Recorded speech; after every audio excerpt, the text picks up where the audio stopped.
చాలా రోజుల తర్వాత కళ్యాణ్ గారిని కలుస్తానని చెప్పి నిన్నటప్పటి నుంచి నేను ఎక్సైటింగ్ ఉన్నాను. అది చూసే వాళ్ళకి కొంచెం ఎంతగా ఉంటుంది, ఎందుకంటే నేను కళ్యాణ్ గారితో సినిమా చేశా, ఒక 1 year ట్రావెల్ చేశా. ఎందుకంత ఎక్సైట్మెంట్ ఉంటుందంటే మీలాగే నేను కూడా ఫ్యాన్ కాబట్టి ఎప్పుడెప్పుడు అన్న ఎక్సైట్మెంట్ ఉంటుంది. అది స్ట్రాంగ్, ఆయన యొక్క స్ట్రాంగ్ ఇన్ఫ్లుయెన్స్. ఆయన కలిసిన ప్రతిసారి కొత్తగానే ఉంటుంది, ఫస్ట్ టైం కలిసినట్టు ఉంటుంది, ఎక్సైట్మెంట్ అలాగే ఉంటుంది. ఇందాక సెకండ్ ఇస్తున్నప్పుడు చేయి లైట్గా షివర్ అయింది. అది ఆయన ఇన్ఫ్లుయెన్స్ ఒక మనిషి మీద అంత స్ట్రాంగ్గా ఉంటుంది. నాకు అది ఇందాక అనిపించింది, పవర్ స్టార్ పవన్ కళ్యాణ్ గారు మెడ్లీ చేస్తున్నప్పుడు, సాంగ్స్ చేస్తున్నప్పుడు వాళ్ళు లాస్ట్లో గుంటూరు శేషేంద్ర శర్మ గారి పోయట్రీ ఆ మెడ్లీలో జాయిన్ అయ్యింది. అంటే కళ్యాణ్ గారు ఆ పుస్తకం చదివి ఆ పుస్తకాన్ని 10 మందికి చెప్పడం మూలంగా ఆ పోయట్రీ ఈ మెడ్లీలో అయింది. ఆయన యొక్క ఇన్ఫ్లుయెన్స్ అంత స్ట్రాంగ్గా ఉంటుంది.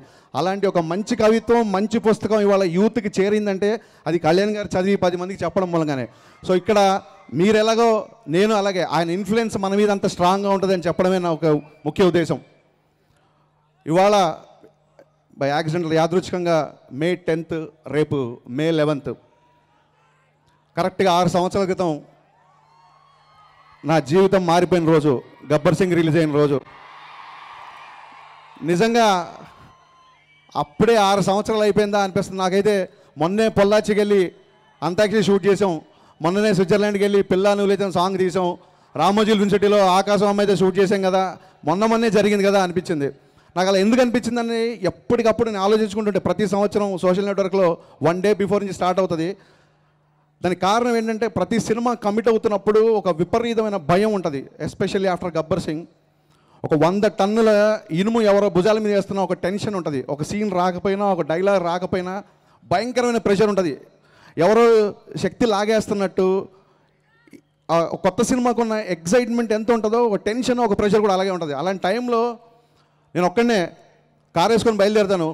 ఎక్కడో ట్రాఫిక్ దగ్గర ఒక ఆటో మీద వెనకాల గబ్బర్ సింగ్ అని రాసి ఉంటుంది. ఎక్కడో మాల్లోంచి గబ్బర్ సింగ్ ఆడియో వినిపిస్తూ ఉంటుంది. ఎప్పుడో సోషల్ నెట్వర్క్లో ఎవరో ఒక ఫోటో పెడుతుంటారు. సో ఎప్పుడైతే ఆ ప్రెషరు, ఒక కొత్త సినిమా తాలూకు టెన్షను, ప్రెషరు, ఆ భయం ఉంటుందో పరోక్షంగా మీరందరూ, అది ఆటో వ్యక్తి అవ్వచ్చు, సోషల్ నెట్వర్క్లో పెట్టిన ఫోటో వ్యక్తి అవ్వచ్చు, ఎవరైనా సరే పర్సనల్గా మీరందరూ వెనకాల మేము ఉన్నామండి ఆ ఎంకరేజ్మెంట్, ఆ ఎప్పటికప్పుడు ఆ ఎంకరేజ్మెంట్ ఉండడం వల్లగానే 6 సంవత్సరాలు కాదు, గబ్బర్ సింగ్ వచ్చి తర్వాత నాకు ఎంత పేరు వచ్చింది, ఎంత డబ్బు వచ్చింది అని పక్కన పెడితే రేపటికి 6 సంవత్సరాలు అవుతుంది. 6 సంవత్సరాలు కాదు, 60 సంవత్సరాలు కష్టపడి పనిచేసే మనోబలాన్ని, మనోస్థైర్యాన్ని మీరు అందరూ ఇచ్చారు ఆ సినిమా ద్వారా. నేను కళ్యాణ్ గారి పొలిటికల్ స్పీచ్ అన్నీ ఫాలో అవుతున్నాను. సో నాకు ఒక అడ్రినలిన్ రష్ వస్తుంటుంది ఆయన మాట్లాడుతుంటే, ఒక హై వస్తుంటుంది మాట్లాడుతుంటే. ఎంత కాదన్నా లోపల ఒక డైరెక్టర్ ఉంటాడు కాబట్టి ఆయన ఒకసారి జుట్టు ఇలా పైకి అనుకున్నప్పుడు కానీ, ఆ మైక్ నుంచి ఇలా తిరిగినప్పుడు కానీ, ఆవేశంగా తన పేరు తను చెప్తున్నప్పుడు కానీ, ఆ బాడీ లాంగ్వేజ్, ఆ మేనరిజమ్స్ నాకు విపరీతంగా నచ్చుతాయి. సో నేను ఎప్పుడు చాలామంది ఎందుకు మీ హీరో పాలిటిక్స్ అన్నప్పుడు నేను ఎప్పుడు ఎవరికి క్వశ్చన్ చేయలేదు, ఏం మాట్లాడలేదు, నాకు నచ్చుతున్నాయి అవన్నీ.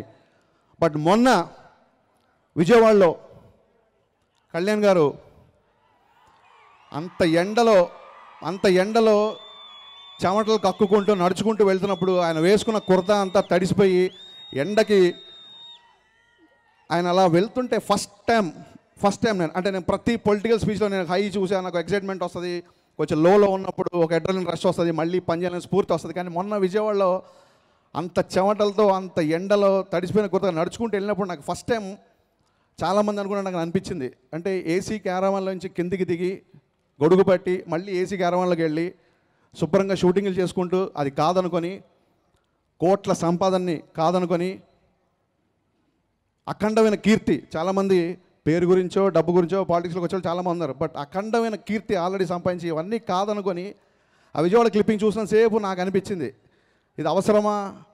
ఇవన్నీ కాదనుకున్న ఈ మనిషి ఇంత కష్టపడాలా, ఇన్ని అవమానాలు, ఇన్ని తిట్లు, ఇవన్నీ భరించాలా నాకు అనిపించింది.